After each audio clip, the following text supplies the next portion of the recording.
Hi, everyone. I know I'm standing between you and bed, so. But what an amazing night. It's always such a joy to celebrate authors, and it is an accomplishment. A lot of people feel a lot of fear around being seen in that way, sharing in a vulnerable way. In the first book that I ever wrote solo, I felt exactly the same way.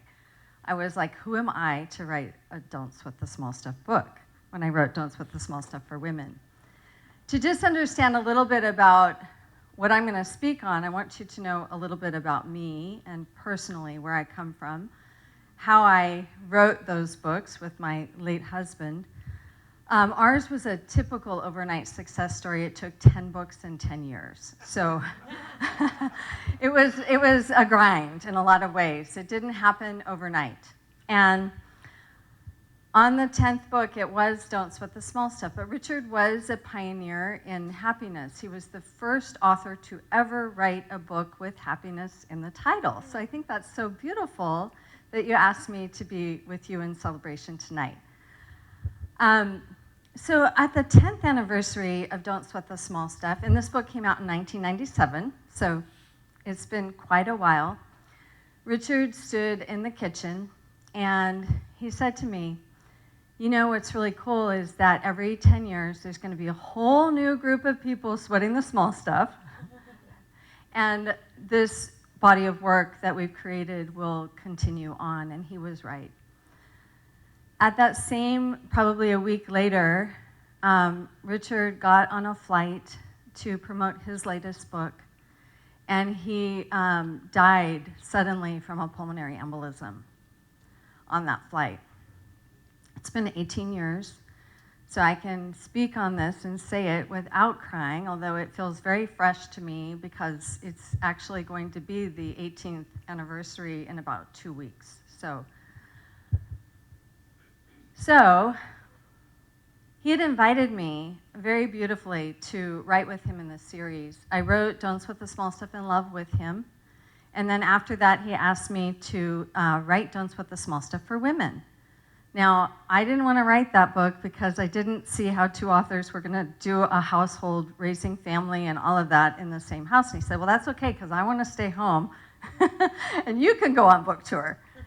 So I wrote that book, and it became a New York Times bestseller, and I was terrified. I was really terrified to come out in the public that way, but I found that I was a writer. Well, I put that book away, and then after he passed away suddenly, I started writing, and I filled up those early morning hours that we would strategize about parenting, that we would talk about book titles, that we would talk about chapters for books.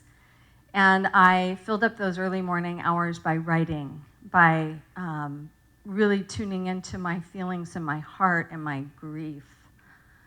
Because when you've gone through that kind of loss, the loss of a life partner that you absolutely love, it's an unimaginable, unthinkable loss. And, you think about how happy you were, and you wonder, am I ever going to return to joy again? Because you don't know the answer to that when you're going through that kind of grief. You have no idea what your path is going to be back to joy.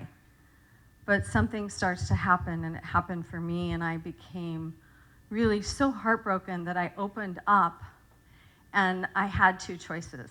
I could choose life, or I could choose to be bitter and unhappy and miserable.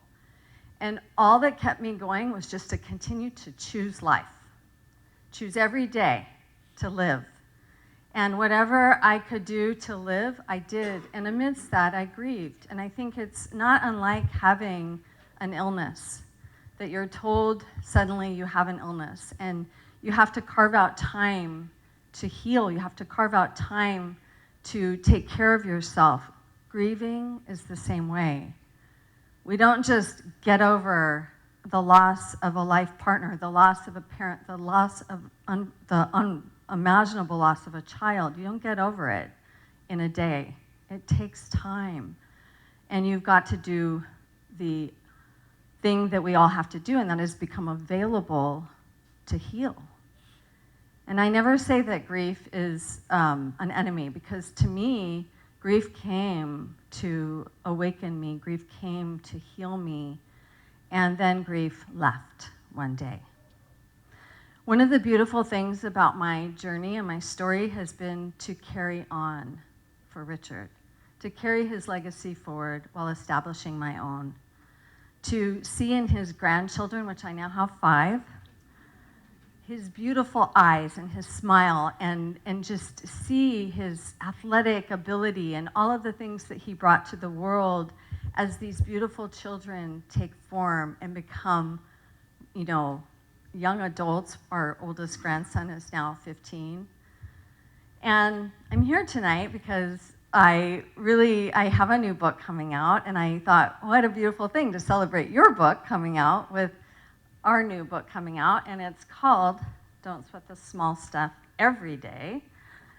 So it's a compilation of 365 chapters. So we've edited them down to 1 page. And what I love about this book is it really speaks to everything that everyone talked about tonight. But the main thing is that life is like a sport, and you have to practice it the way you want to live it. And that takes daily inspiration and daily practice. But gosh, what else are we going to do?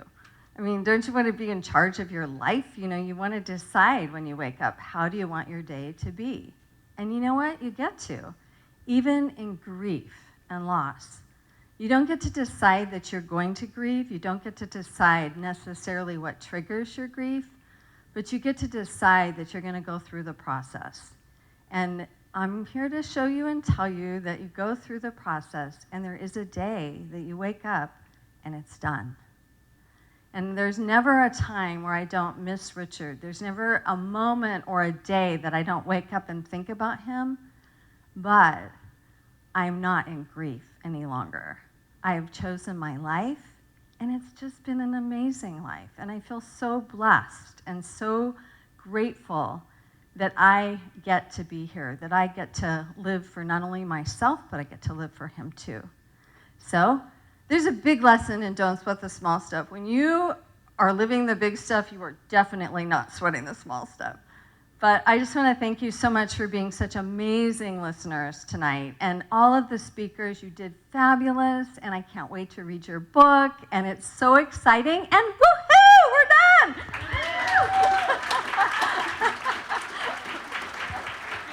Oh, yeah, that's right. If you have a sticky on the back of your chair, or under your chair, then you get a free book from me tonight. So